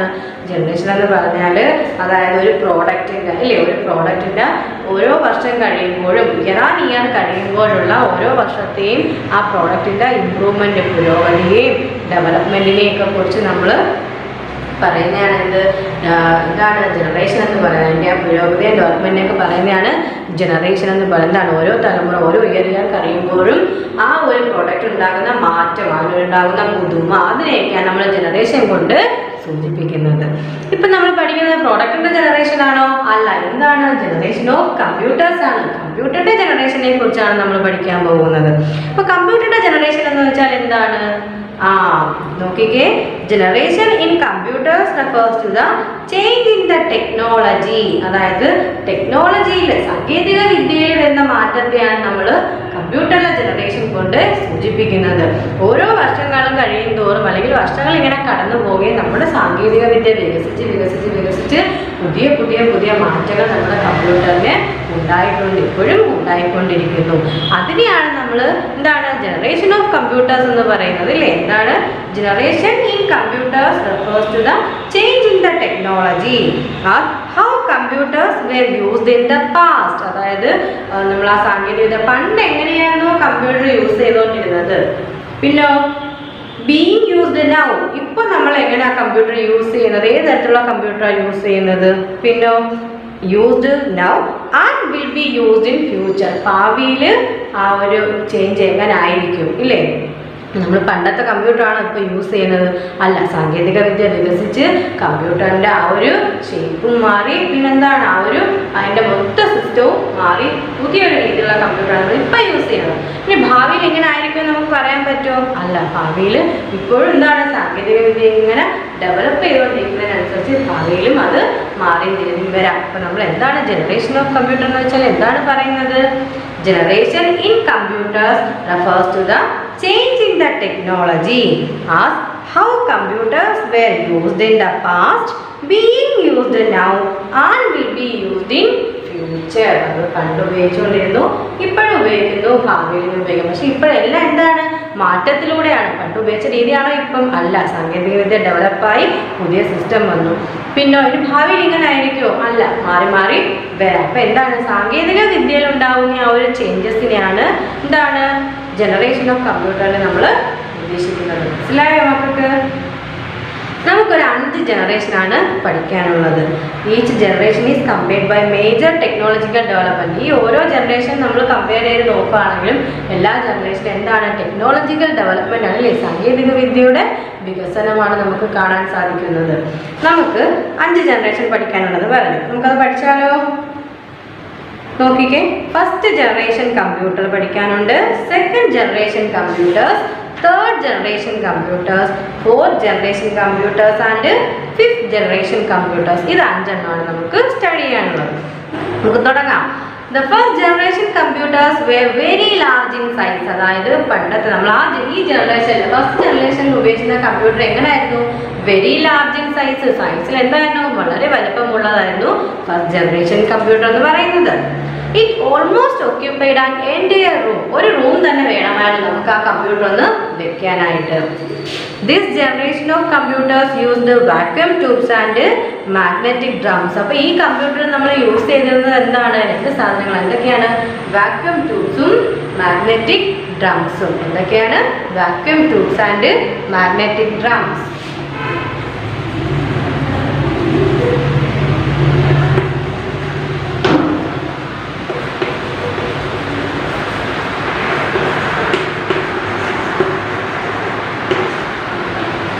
എന്തൊക്കെയാണ് യൂസ് ചെയ്യുന്നത് നമ്മളൊന്ന് പറഞ്ഞേ, vacuum tubes and magnetic drums. Okay, അപ്പം vacuum tubes were used for circuitry and magnetic drums were used for memory. അപ്പോൾ വാക്യൂം ട്യൂബ്സ് നമ്മൾ ഉപയോഗിച്ചിരുന്നത് എന്തിനായിരുന്നു, സർക്യൂട്ടറി പർപ്പസിന് വേണ്ടിയും മാഗ്നറ്റിക് ഡ്രംസോ മെമ്മറി പർപ്പസിന് വേണ്ടി നമ്മൾ ഈ കമ്പ്യൂട്ടറിൽ യൂസ് ചെയ്തിരുന്നതായിരുന്നു മാഗ്നറ്റിക് ഡ്രംസ്. രണ്ടെണ്ണം മനസ്സിലായോ? നമ്മൾ ഫസ്റ്റ് ജനറേഷൻ കമ്പ്യൂട്ടർ വന്ന ടൈം പീരീഡ് ആണ് 1940 1956. ഈ ഒരു ടൈം പീരീഡിൽ നമ്മൾ ആ കമ്പ്യൂട്ടറിൽ യൂസ് ചെയ്തിരുന്ന 2 എണ്ണമായിരുന്നു വാക്യൂം ട്യൂബ്സും മാഗ്നറ്റിക് ഡ്രംസും. വാക്യൂം ട്യൂബ്സ് എന്തിനായിരുന്നു, സർക്യൂട്ടറി പർപ്പസിന് വേണ്ടിയായിരുന്നു വാക്യൂം ട്യൂബ്സ് യൂസ് ചെയ്തിരുന്നതെങ്കിൽ മാഗ്നറ്റിക് ഡ്രംസോ മെമ്മറി പർപ്പസിന് വേണ്ടിയാണ് യൂസ് ചെയ്തിരുന്നത്. നോക്കിക്കേ, ടെക്സ്റ്റിലെ ആ ഫിഗർ നോക്കിയതാണ്, ഇതാണ് എന്തെന്ന് പറയുന്നത് വാക്യൂം ട്യൂബ്സ്. കണ്ടോ, ടെക്സ്റ്റിലെ പിക്ചർ കണ്ടോ, ഇതാണ് വാക്യൂം ട്യൂബ്സ്, ഇതോ മാഗ്നറ്റിക് ഡ്രംസ്. ഈ 2 സംഭവങ്ങളാണ് ആദ്യത്തെ ജനറേഷൻ ഓഫ് കമ്പ്യൂട്ടറിൽ നമ്മൾ യൂസ് ചെയ്തിരുന്നത്. അടുത്ത നോക്കിക്കേ, their operating system was very low. അപ്പോൾ ഇത് 2 ഉപയോഗിച്ചുള്ള കമ്പ്യൂട്ടറിൻ്റെ ഓപ്പറേറ്റിംഗ് സിസ്റ്റം എന്ന് പറഞ്ഞാൽ എങ്ങനെയായിരുന്നു, വെരി ലോ ആയിരുന്നില്ലേ, വളരെ കുറവായിരുന്നു. They produced large amount of heat which was the major reason for its failure. അതായത് ഈ കമ്പ്യൂട്ടറിൽ ഫസ്റ്റ് ജനറേഷൻ ജനറേഷൻ കമ്പ്യൂട്ടറിൽ നിന്ന് വളരെ വലിയ അളവിലുള്ള താപം, ചൂടായിരുന്നു പുറത്തു വന്നുകൊണ്ടിരുന്നത്. Which was a major reason for its failure. ഇത് തന്നെയായിരുന്നു ഫസ്റ്റ് ജനറേഷൻ കമ്പ്യൂട്ടറിന്റെ മേജർ ഫെയിലിയറിൽ പ്രധാനപ്പെട്ട പരാജയവും ഇത് തന്നെയായിരുന്നു. എന്താണ് അതിന്റെ ഓപ്പറേറ്റിംഗ് സിസ്റ്റം എന്ന് പറഞ്ഞാൽ വെരി ലോ ആണ്. അതുപോലെ തന്നെ ആ കമ്പ്യൂട്ടറിൽ നിന്ന് വരുന്ന ചൂടോ വളരെ വലിയ അളവിലുള്ളതായിരുന്നു. First generation computers reserved only one problem at a time. ഇപ്പം എന്താണ്, ഒരൊറ്റ പ്രോബ്ലം മാത്രമേ ഒരു സമയത്ത് അത് സോൾവ് ചെയ്യത്തുള്ളായിരുന്നു. ഏത് കമ്പ്യൂട്ടർ? First generation computer. ഇപ്പം നമ്മൾ ഫസ്റ്റ് ജനറേഷൻ കമ്പ്യൂട്ടറിൻ്റെ എന്തൊക്കെ പോരായ്മകളാണ് പറഞ്ഞത്, എന്തൊക്കെയായിരുന്നു, എന്തൊക്കെ ഫെയിലുകളാണ് പറഞ്ഞത്? their operating system was very low. ഈ കമ്പ്യൂട്ടറിൻ്റെ ഓപ്പറേറ്റിംഗ് സിസ്റ്റം എങ്ങനെയായിരുന്നു? വളരെ സ്ലോ ആയിരുന്നു. പിന്നെ they produced large amount of heat. എന്താണ്, വളരെ വലിയ അളവിലുള്ള താപമായിരുന്നു, ചൂടായിരുന്നു ഈ കമ്പ്യൂട്ടർ പുറപ്പെടുവിച്ചുകൊണ്ടിരുന്നത്. പിന്നെ first generation computers resolve only one problem at a time. ഒരു പ്രോബ്ലം മാത്രമേ ഒരു സമയത്ത് ഇത് സോൾവ് ചെയ്യത്തുള്ളായിരുന്നു. അപ്പം എന്താണ് ഫസ്റ്റ് ജനറേഷൻ കമ്പ്യൂട്ടർ നമ്മൾ പഠിച്ചത്? 1940 മുതൽ 1956 വരെയായിരുന്നു ഇതിൻ്റെ ആ ഒരു ടൈം പീരീഡ് എന്ന് പറയുന്നത്. പിന്നെ ഫസ്റ്റ് ജനറേഷൻ കമ്പ്യൂട്ടറിൽ നമ്മൾ രണ്ട് സാധനങ്ങൾ യൂസ് ചെയ്തത് എന്തൊക്കെയാണ്? വാക്യൂം ട്യൂബ്സും മാഗ്നറ്റിക് ഡ്രംസും. വാക്യൂം ട്യൂബ്സ് എന്തിനു വേണ്ടിയാണ്? സർക്യൂട്ടറി പർപ്പസിന് വേണ്ടിയായിരുന്നെങ്കിൽ മാഗ്നറ്റിക് ഡ്രംസ് മെമ്മറി പർപ്പസിനായിട്ടാണ് യൂസ് ചെയ്തത്. പിന്നെ നമ്മൾ ഇതിന്റെ പോരായ്മകൾ പറഞ്ഞു. എന്തായിരുന്നു? their operating system was very low ആണെന്ന് പറഞ്ഞു. പിന്നെന്താ ടീച്ചർ പറഞ്ഞതെന്ന് പറഞ്ഞേ? വളരെ വലിയ അളവിലുള്ള താപമാണിത് പുറത്തു വിട്ടുകൊണ്ടിരുന്നത്. പിന്നെ ഒരു സമയത്ത് ഒരൊറ്റ പ്രോബ്ലം മാത്രമേ സോൾവ് ചെയ്യത്തുള്ളൂ. ഫസ്റ്റ് ജനറേഷൻ കമ്പ്യൂട്ടർ മക്കൾക്ക് മനസ്സിലായോ? എന്തെങ്കിലും ഡൗട്ട് ഉണ്ടോ? ഇല്ല. ടീച്ചറെങ്കിൽ അടുത്ത ജനറേഷനോട്ട് പോട്ടെ. ഓക്കെ, നമുക്ക് അടുത്ത ജനറേഷൻ പഠിക്കാം. അടുത്ത് നമ്മൾ പഠിക്കുന്ന ജനറേഷൻ ആണ് സെക്കൻഡ് ജനറേഷൻ ഓഫ് കമ്പ്യൂട്ടേഴ്സ്.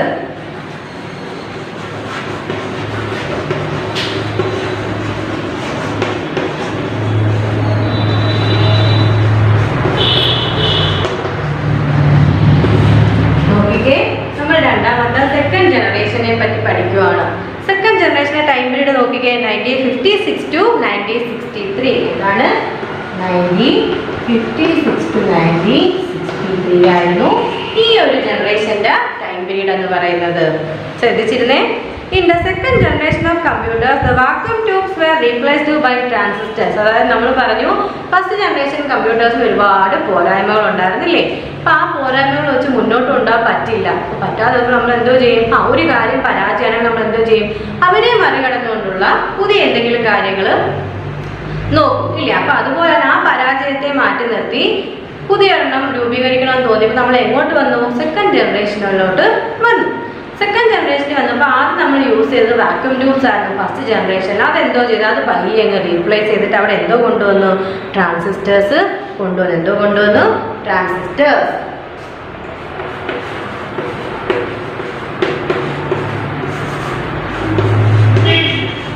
അപ്പൊ സെക്കൻഡ് ജനറേഷൻ ആയപ്പോഴത്തേക്കും വാക്യൂം ട്യൂബ്സ് മാറി അവിടെ ട്രാൻസിസ്റ്റർ കൊണ്ടുവന്നു. എന്താണ് സാങ്കേതികവിദ്യ കുറച്ചുകൂടി ഡെവലപ്ഡ് ആയപ്പോൾ അവിടെ ട്രാൻസിസ്റ്റേഴ്സ് കൊണ്ടുവന്നു. The transistors was much superior to the vacuum tubes, which made the computers to become smaller, quicker, inexpensive, energy efficient and more consistent than the first generation computers. അപ്പം vacuum tubes മാറ്റി നമ്മൾ transistor കൊണ്ടുവന്നപ്പോഴത്തേക്കും കമ്പ്യൂട്ടറിന് എന്തൊക്കെയാണ് കൂടുതൽ ഗുണങ്ങൾ കിട്ടി? എന്താണ്? Computer become smaller. Computer എന്തായിട്ട് മാറി? മറ്റേത് ഒരു മുറിയിൽ വെച്ചുകൊണ്ടിരുന്ന കമ്പ്യൂട്ടർ മാറി ചെറിയ രീതിയിലുള്ള കമ്പ്യൂട്ടറായി. പിന്നെ ക്യുക്കർ, പെട്ടെന്ന് ഓരോ പ്രോസസ്സ് ചെയ്യാൻ തുടങ്ങി. ഇൻഎക്സ്പെൻസീവ്, കമ്പ്യൂട്ടറിൻ്റെ ചിലവ് അങ്ങ് കുറഞ്ഞു. എനർജി എഫിഷ്യൻ്റ് എനർജി എഫിഷ്യൻ്റായിട്ട് നമുക്ക് ഉപയോഗിക്കാൻ പറ്റി. ആൻഡ് മോർ കൺസിസ്റ്റൻ്റ്, എന്താണ് കൂടുതൽ ഫസ്റ്റ് ജനറേഷൻ കമ്പ്യൂട്ടറിനേക്കാൾ കൂടുതൽ സ്ഥിരതയുള്ളതായിട്ട് മാറി. എന്ത്? Second generation computer. അത് എന്തിൻ്റെ വരവോടുകൂടിയാണ്? ട്രാൻസിസ്റ്റർ കൊണ്ടുവന്നപ്പോഴാണ് ഇത്രയും ഗുണങ്ങൾ കമ്പ്യൂട്ടറിന് സെക്കൻഡ് ജനറേഷൻ കമ്പ്യൂട്ടറിന് കിട്ടിയത്. ഒന്നുകൂടെ പറയട്ടെ teacher. The transistor was much superior to the vacuum tubes. Vacuum ട്യൂബ്സിനേക്കാളും കൂടുതൽ ബെറ്റർ ഏതായിരുന്നു? ട്രാൻസിസ്റ്റേഴ്സ് ആയിരുന്നു. Which made the computer to become smaller, quicker, inexpensive, energy efficient and more consistence. അതായത് ഫസ്റ്റ് ജനറേഷൻ കമ്പ്യൂട്ടറിനേക്കാളും കൂടുതലും എന്തായിരുന്നു, ഇൻഎക്സ്പെൻസീവ് ആയി, ചിലവ് കുറഞ്ഞു, എനർജി എഫിഷ്യൻ്റ് ആയിട്ട് യൂസ് ചെയ്യാൻ പറ്റി. പിന്നെന്താണ്, ക്യുക്കർ സ്പീഡിൽ കാര്യങ്ങൾ ചെയ്യാൻ തുടങ്ങി ഇല്ലേ. പിന്നെ കൂടുതൽ സ്ഥിരതയുള്ളതായിട്ട് മാറി സെക്കൻഡ് ജനറേഷൻ കമ്പ്യൂട്ടർ. ഇതിൻ്റെ വരവോടുകൂടിയാണ് ട്രാൻസിസ്റ്റേഴ്സിൻ്റെ വരവോടുകൂടി. The transistors also produced significant heat that caused the computer to break down. നമ്മൾ പറഞ്ഞത് കണക്ക് തന്നെ അടുത്ത പുതിയൊരു കാര്യം എന്നാൽ അതിന് എന്തോ കാണും, ഒരു പരാജയം കാണും എവിടെയെങ്കിലും ഇല്ലേ. ഇപ്പൊ ഈ എക്സ്പെൻസ് ആയിരുന്നു, എനർജി എഫിഷ്യൻ്റ് ആണ്, ഇതൊക്കെ തന്നെ ആയിരുന്നെങ്കിൽ എന്തോ പറ്റി, ഇതിൽ നിന്നും വരുന്ന താപവും കൂടുതലായിരുന്നു.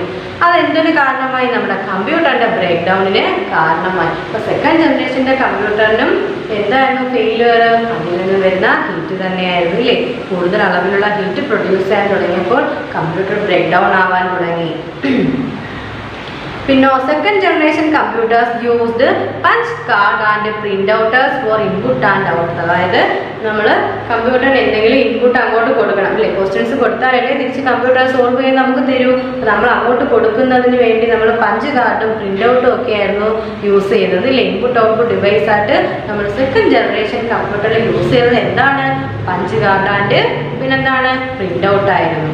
അപ്പോൾ നമ്മൾ സെക്കൻഡ് ജനറേഷൻ കമ്പ്യൂട്ടർ എന്തൊക്കെയാണ് പറഞ്ഞത്, സെക്കൻഡ് ജനറേഷൻ കമ്പ്യൂട്ടർ ആയപ്പോഴത്തേക്കും നമ്മൾ എന്തുവാണ്, വാക്യൂം ട്യൂബ്സ് മാറ്റി അവിടെ ട്രാൻസിസ്റ്റേഴ്സ് കൊണ്ടുവന്നു.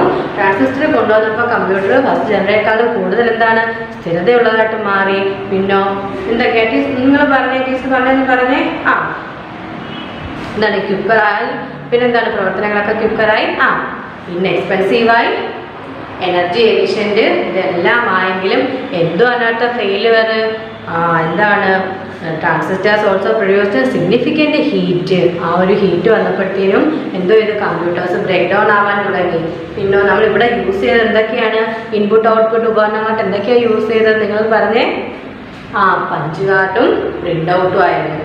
അപ്പം ഇങ്ങനെ കമ്പ്യൂട്ടറുകൾ ബ്രേക്ക് ഡൗൺ ആവാൻ തുടങ്ങിയപ്പോൾ അത് നല്ലതാണോ നമുക്ക്, അല്ല. അപ്പം നമ്മൾ എന്ത് ചെയ്യണം, അതിനേക്കാൾ മെച്ചപ്പെട്ടത് അടുത്തത് കണ്ടുപിടിക്കണം. സാങ്കേതിക വിദ്യ കുറച്ചുകൂടെ ഡെവലപ്ഡായി. അങ്ങനെ എന്ത് വന്നു, അത് എന്തിലേക്ക് നയിച്ചു, തേർഡ് ജനറേഷൻ കമ്പ്യൂട്ടറിലേക്ക് നയിച്ചു. അപ്പം നമുക്കിനി തേർഡ് ജനറേഷൻ കമ്പ്യൂട്ടർ എന്താണെന്ന് പഠിച്ചാലോ.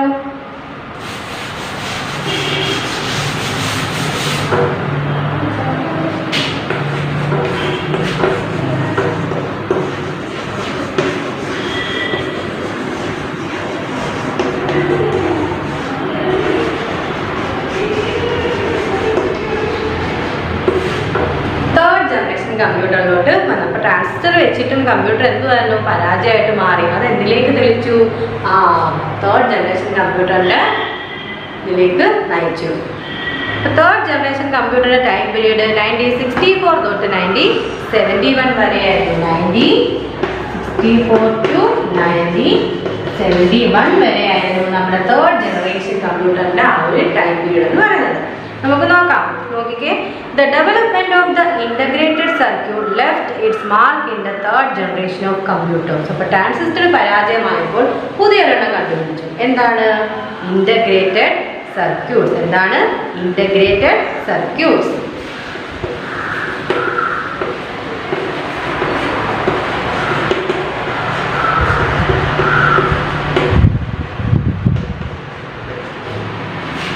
തേർഡ് ജനറേഷൻ കമ്പ്യൂട്ടർ ഫെയിലിയർ ആയി, അല്ല സെക്കൻഡ് ജനറേഷൻ കമ്പ്യൂട്ടർ ഫെയിലിയർ ആയപ്പോൾ നമ്മൾ തേർഡ് ജനറേഷൻ കമ്പ്യൂട്ടർ കൊണ്ടുവന്നു.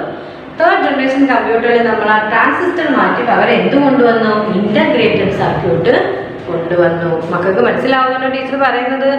എന്താണ്, സെക്കൻഡ് ജനറേഷനിലുള്ള ട്രാൻസിസ്റ്റർ മാറ്റി പകരം നമ്മൾ ഇൻ്റഗ്രേറ്റഡ് സർക്യൂട്ട് കൊണ്ടുവന്നു. എവിടെ, തേർഡ് ജനറേഷൻ കമ്പ്യൂട്ടറിൽ. നോക്കിക്കേ, transistors were made smaller in size and were placed on the silicon chips which dramatically increased the speed and efficiency of computer. അതായത് എന്താണ്, ട്രാൻസിസ്റ്റേഴ്സിൽ എന്തായിരുന്നു, നമ്മളൊരു സിലിക്കൺ ചിപ്പിലെല്ലാം കൂടെ വെച്ചിട്ടുള്ള എന്താണ്, വളരെ സൈസ് കുറഞ്ഞിട്ട് നമ്മൾ സിലിക്കൺ ചിപ്പിൽ വെച്ചിട്ടുള്ളതായിരുന്നു ട്രാൻസിസ്റ്റർ എന്ന് പറയുന്നത്. Which dramatically increased speed and efficiency of computer. അത് എന്താണ്, കമ്പ്യൂട്ടറിൻ്റെ സ്പീഡും എഫിഷ്യൻസി ഒക്കെ കൂട്ടി. നമ്മൾ കഴിഞ്ഞ പറഞ്ഞില്ലേ, സെക്കൻഡ് ജനറേഷൻ പറഞ്ഞാൽ ട്രാൻസിസ്റ്റർ കമ്പ്യൂട്ടറിൻ്റെ സ്പീഡും എഫിഷ്യൻസി എല്ലാം കൂട്ടി. In this generation, keyboard and monitors were used instead of punched card and printout. നമ്മൾ പറഞ്ഞു സെക്കൻഡ് ജനറേഷനിൽ നമ്മൾ ഇൻപുട്ട് ഔട്ട്പുട്ട് ഉപകരണങ്ങളായിട്ട് യൂസ് ചെയ്തത് എന്തായിരുന്നു? മക്കൾ പറഞ്ഞേ എന്തായിരുന്നു? പഞ്ച് കാർഡും പ്രിന്റ് ഔട്ടും ആയിരുന്നു. ഇവിടെ ആയപ്പോൾ തേർഡ് ജനറേഷൻ കമ്പ്യൂട്ടറിൽ നമ്മൾ എന്ത് കൊണ്ടുവന്നു? കീബോർഡും മോണിറ്ററും കൊണ്ടുവന്നു. കീബോർഡ് ഉപയോഗിച്ച് നമ്മൾ ഇൻപുട്ട് അങ്ങോട്ട് കൊടുക്കുമ്പോൾ മോണിറ്റർ വഴി നമുക്ക് എന്ത് കാണിച്ചു തന്നു? കമ്പ്യൂട്ടർ ഔട്ട്പുട്ട് തന്നു. മനസ്സിലായ മക്കൾക്ക്? സെക്കൻഡ് ജനറേഷനിൽ നമ്മൾ പഞ്ച് കാർഡും പ്രിന്റ് ഔട്ടും ഉപയോഗിച്ചെങ്കിൽ തേർഡ് ജനറേഷൻ ആയപ്പോഴത്തേക്ക് നമ്മൾ ഇൻപുട്ട് ഔട്ട്പുട്ട് ഉപകരണമായിട്ട് കീബോർഡും മോണിറ്ററും കൊണ്ടുവന്നു. സാങ്കേതികവിദ്യ വീണ്ടും ഡെവലപ്ഡായി. The computer were interfaced with an operating system which allowed solving many problems at a time. ഇപ്പോൾ ഫസ്റ്റ് ജനറേഷൻ നമ്മൾ പറഞ്ഞു ആ കമ്പ്യൂട്ടർ ഒറ്റ പ്രോബ്ലം മാത്രമേ അറ്റ് എ ടൈമിൽ സോൾവ് ചെയ്യത്തുള്ളൂ. പക്ഷെ നമ്മളിവിടെ ഓപ്പറേറ്റിംഗ് സിസ്റ്റം എല്ലാം കൊണ്ടുവന്നു. എന്തോ ചെയ്ത്? കമ്പ്യൂട്ടർ ഓപ്പറേറ്റിംഗ് സിസ്റ്റം എല്ലാം കൊണ്ടുവന്നപ്പോഴത്തേക്കും എന്തോ പറ്റി?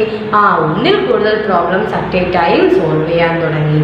അപ്പോൾ എന്താണ് നമ്മൾ അടുത്ത തേർഡ് ജനറേഷനിൽ എന്താണ് പറഞ്ഞത്? ഏതാണ് നമ്മൾ പറഞ്ഞത്? തേർഡ് ജനറേഷൻ കമ്പ്യൂട്ടർ നമ്മൾ പറഞ്ഞത് നമ്മൾ എന്താണ് ട്രാൻസിസ്റ്റേഴ്സ് മാറ്റി പകരം ഇൻ്റഗ്രേറ്റഡ് സർക്യൂട്ട് കൊണ്ടുവന്നു. കമ്പ്യൂട്ടറിൻ്റെ എഫിഷ്യൻസിയൊക്കെ കൂടി. പിന്നെ എന്ത് പറ്റി? നമ്മളവിടെ പഞ്ച് കാർഡിനും പ്രിൻ്റ് ഔട്ടിനും പകരം എന്ത് കൊണ്ടുവന്നു? തേർഡ് ജനറേഷനിൽ മോണിറ്ററും കീബോർഡും കൊണ്ടുവന്നു. പിന്നെ കമ്പ്യൂട്ടറും ഓപ്പറേറ്റിംഗ് സിസ്റ്റമായിട്ട് ഇൻ്റർഫേസ് ചെയ്യുന്നതോടുകൂടി എന്ത് പറ്റി? ഒരു സമയം അറ്റ് എ ടൈം നമുക്ക് ഒരുപാട് പ്രോബ്ലംസ് സോൾവ് ചെയ്യാൻ കഴിയും. നമുക്ക് മനസ്സിലായോ? എന്തെങ്കിലും സംശയമുണ്ടോ? ടീച്ചർ ചോദിക്കേ. നമ്മൾ പഠിച്ചത് ഏതാണ്? Third generation computer. സംശയമൊന്നുമില്ല. നമുക്ക് അടുത്തതിലോട്ട് പോവാം. അടുത്തത് ഫോർത്ത് ജനറേഷൻ കമ്പ്യൂട്ടർ.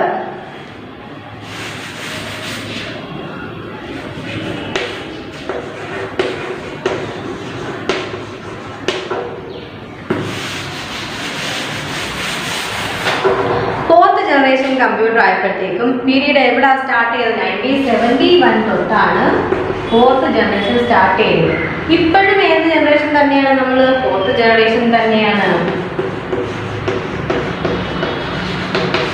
അതുകൊണ്ട് എന്താണ് ഫോർത്ത് ജനറേഷൻ കമ്പ്യൂട്ടർ 1971 സ്റ്റാർട്ട് ചെയ്തതാണ്. അന്ന് മുതൽ ഇപ്പോഴും ഈ ഫോർത്ത് ജനറേഷൻ കമ്പ്യൂട്ടർ തന്നെയാണ് നമ്മൾ ആ ജനറേഷനിലൂടെ തന്നെയാണ് നമ്മൾ പൊയ്ക്കൊണ്ടിരിക്കുന്നത്. അപ്പം തേർഡ് ജനറേഷനിൽ നമ്മൾ പറഞ്ഞു ഇൻ്റഗ്രേറ്റഡ് സർക്യൂട്ട് കൊണ്ടുവന്നു. അപ്പോൾ ഫോർത്ത് ജനറേഷൻ നമ്മൾ എന്തോ കൊണ്ടുവന്നത്? മൈക്രോ പ്രോസസ്സർ കൊണ്ടുവന്നു. കമ്പ്യൂട്ടറിൽ നമ്മൾ എന്തോ കൊണ്ടുവന്ന്? Micro processor.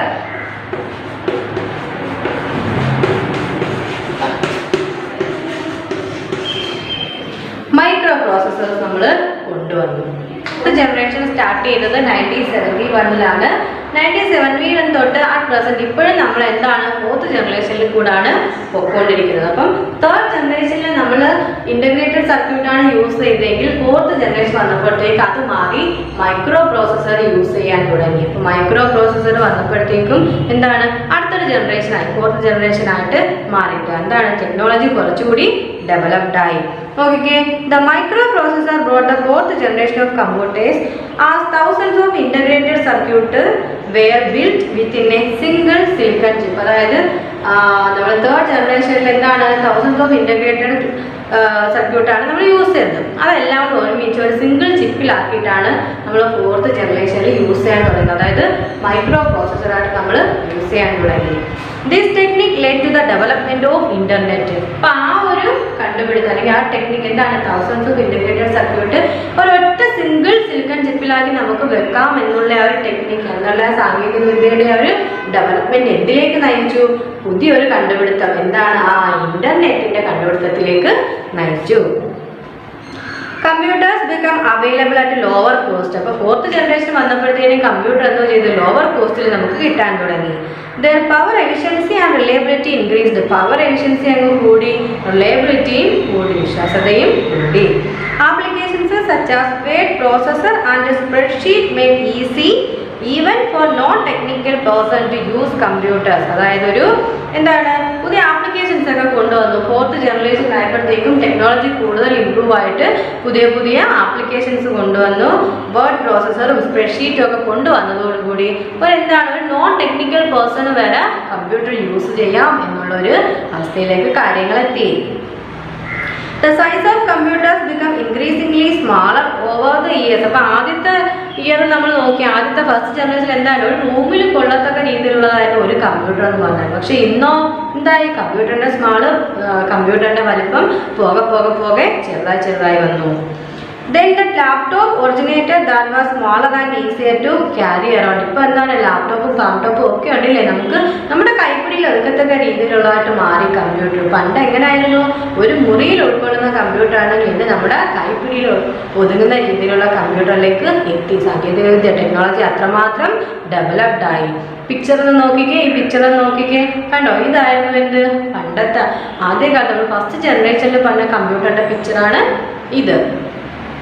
കണ്ടോ, എന്താണ് ഒരു റൂമിൽ ഉൾക്കൊള്ളത്തക്ക രീതിയിലുള്ള കമ്പ്യൂട്ടർ ആയിരുന്നു അന്ന്. എന്നാ ഇത് ഈ സെക്കൻഡ് പിക്ചർ നോക്കേ, ഇത് നമ്മുടെ കൈപ്പിടിയിൽ ഒതുക്കത്തക്ക രീതിയിലുള്ള കമ്പ്യൂട്ടറാണ്. ഇപ്പൊ എന്താണ് ലാപ്ടോപ്പ് വരെ എത്തി.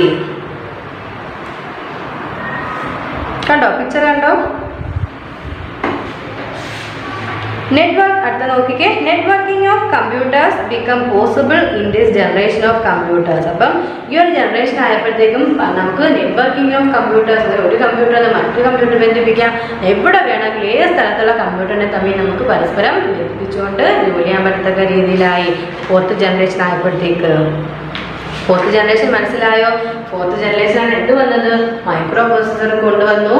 മൈക്രോ പ്രോസസ്സറിന്റെ വരവോട് കൂടി എന്ത് പറ്റി, പവർ എഫിഷ്യൻസിയും കൂടി, റിലയബിലിറ്റി കൂടി, കോസ്റ്റ് ഒക്കെ വളരെ കുറഞ്ഞു കമ്പ്യൂട്ടറിന്റെ. പിന്നെ കമ്പ്യൂട്ടറിന്റെ ആ സൈസ് തന്നെ കുറഞ്ഞു. പോകെ ഓരോ വർഷം കഴിയുന്നതോറും കമ്പ്യൂട്ടറിന്റെ സൈസ് കുറഞ്ഞ് എന്തായി, ഇപ്പൊ നമ്മുടെ കൈപ്പിടിയിൽ ഒതുങ്ങുന്ന തരത്തിലുള്ള കമ്പ്യൂട്ടറായിട്ട് മാറി.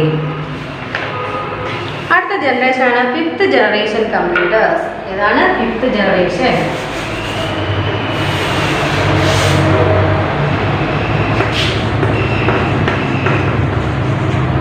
ഫിഫ്ത്ത് ജനറേഷൻ കമ്പ്യൂട്ടറിൽ നോക്കേ. ഫിഫ്ത്ത് ജനറേഷൻ കമ്പ്യൂട്ടർ എന്ന് വെച്ചാൽ പ്രസന്റ് ആൻഡ് ബിയോണ്ട്, ഇപ്പോഴും ഉണ്ട്. ഇനി എന്താണ്, ഈ ഭാവിയിലുള്ളേക്കുള്ളത് അല്ലേ. ഭാവിയിലേക്ക് ചിലപ്പോൾ ഇങ്ങനെയൊക്കെ ആയിരിക്കും. ഇപ്പൊ തന്നെ നമുക്കറിയാം റോബോട്ട് വരെ കണ്ടുപിടിക്കാൻ തുടങ്ങിയിട്ടുണ്ട് ഇല്ലേ, റോബോട്ട് വരെ കണ്ടുപിടിക്കുന്നില്ലേ.